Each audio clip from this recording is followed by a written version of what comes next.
Okay. நான் இறங்குறேன் சக்தியோ சொல்லிட்டு அவர் வந்து கமல் சார் ரோலில் பண்ணுறாரு. ஆனால் கமல் சார் வந்து சிம்பு சாருக்கு தெரியாது கமல் சார் வந்து உயிர் போலஸ்டாங்க. ஓகே. ஒரு கதையில் பார்த்தீங்கன்னா கமல் சார் வந்து அந்த சீன் அநியாயங்க அந்த ஐஸில் தள்ளி விட்டுங்க அப்படியே அந்த சீன் பார்த்தீங்கன்னா அந்த ஐஸ் கட்டிலே ஏழுலேருந்து வராங்க கமல் சார். ஆப்பா. ஓகே. ஸோ அதுக்கு அதில் இது இருக்குது. ஆனால் இன்னொரு சீன் பார்த்தீங்கன்னா சார் கமல் சார் நாசரோட பொண்ணு இருக்காங்க. அதை பார்த்து நாசரோட பொண்ணு வந்து யாரா அந்த இவர் இருக்காங்க அந்த மகேஷ் அந்த ஆரம்பம் பார்த்தது வில்லனோட சிஸ்டரோட பையன் வந்து நாசர் சார் பொண்ணு என்னமோ பண்ணி அந்த பொண்ணு சூசைட் பண்ணிக்கும். இந்த ரிவைண்டருக்காக அவர் வந்து கமல் சார் வந்து அந்த எம்பி பையனை போட்டு எழுதுவார். ஓகே. ஏன் இந்த மாதிரிலாம் தப்பான்னு சொல்லிட்டு போட்டு எடுத்து அந்த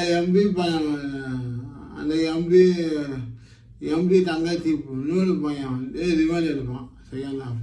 ஓகே. சரி போவாங்க. சார் செகண்ட் ஹாஃபில் பார்த்தீங்கன்னா கமல் சார் வந்து வந்துடுவார். அப்புறமா ஆனால் இந்த விவேகம் பண்ண சீனை அப்படியே எடுத்துருக்கான். விடுதலை பாருடா அதுக்கு என்ன தோலடா அந்த சீனை அப்படியே காப்பி வச்சுருக்காங்க. ஓகே. காப்பி பண்ணுமே அந்த சீனா இது.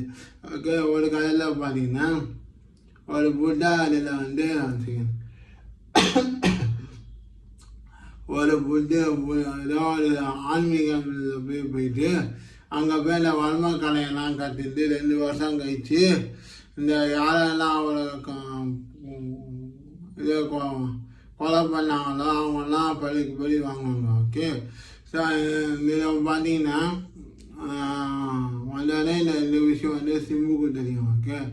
ஆனால் இந்த படத்தில் என்னமா ட்விஸ்ட்டு ஃபர்ஸ்ட் ஹாஃபில் நான் சின்ன சிம்புவோட தங்கச்சி திஷாவாக இருக்குமோன்னு. ஆனால் அதுக்கு அத்தி வரையும் திஷாவே இல்லைங்க. சிம்புவோட தங்கச்சி ஐஸ்வர்யா லக்ஷ்மின்னு கிளைமேக்ஸ் எல்லாம் தெரியுது. ஸோ ஒரு கதையில் பார்த்தீங்கன்னா கமல் சார் வந்து எல்லாரையும் கொள்ளாரு. ஓகே. யாரெல்லாம் அவரை இந்த மாதிரி ஆக்கினாலும் ஒரு கதையில் பார்த்தீங்கன்னா கமல் சார் ஒய்ஃப் அபிராமி இருக்காங்கல்ல அவங்க பேர் ஜீவானு ரோல். ஓகே. அவங்க வந்து ஒரு ஆக்சிடெண்ட்டில் மனநல பாதிச்சிருவாங்க. எல்லாமே யாருன்னு தெரியாமல் இருப்பாங்க. ஓகே. ஸோ அப்புறமா